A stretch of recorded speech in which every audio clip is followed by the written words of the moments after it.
সামর্থ্যবান মুসলমান নর এবং নারী প্রত্যেকের জন্য রাসূলুল্লাহ সাল্লাল্লাহু আলাইহি ওয়াসাল্লাম এই সাদাকাতুল ফিতরটা ওয়াজিব করে দিয়েছেন। হাদিস শরীফের মধ্যে এসেছে, রাসূল আকরাম সাল্লাল্লাহু আলাইহি ওয়াসাল্লাম বলেছেন, ফারাদা রাসূলুল্লাহি সাল্লাল্লাহু আলাইহি ওয়াসাল্লাম যাকাতুল ফিতর।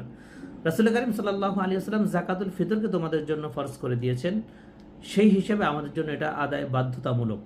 প্রত্যেক মুসলমানকে সলাতুল ঈদুল ফিতর আদায়ের পূর্বে, রমজানের শেষে অথবা সলাতুল ঈদুল ফিতর আদায়ের পূর্বে প্রত্যেক মুসলমান নরনারীকে, সামর্থ্যবানদেরকে অবশ্যই এটা আদায় করতে হবে, নচেত সে কবিরা গুনাহগার হবে।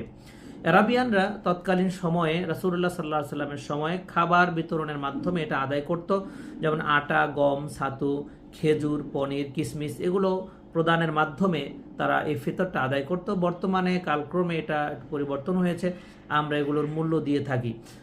সর্বোত্তম হচ্ছে খাবার প্রদানের মাধ্যমে সাদকাতুল ফিতর আদায় করা, অথবা উহার মূল্য প্রদান করলেও হয়ে যাবে। কেউ যদি 3 কেজি 300 গ্রাম আটার মূল্য বা ময়দার মূল্য বা ছাতুর মূল্য আদায় করে, তাহলে তার আদায় হয়ে যাচ্ছে। নতুবা যদি একটু বাড়িয়ে দিই, তাহলে উত্তম জাকাত হয়ে থাকে, উত্তম ফিতর হয়ে থাকে।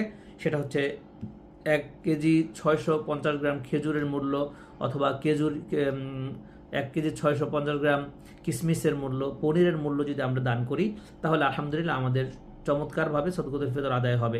বাংলাদেশের প্রেক্ষাপট অনুযায়ী বর্তমান ইসলামিক ফাউন্ডেশন 110 টাকা সর্বনিম্ন ফিতরা নির্ধারণ করেছে, সর্বোচ্চ 2805 টাকা নির্ধারণ করেছেন। তবে কেউ যদি এর বেশিও দিতে চায়, দিতে পারবে সামর্থ্য অনুযায়ী। 110 টাকার নিচে দেওয়ার বিধান নেই। আল্লাহ পাক আমাদের সকলকে সর্বোত্তম আমল করার তৌফিক দান করেন।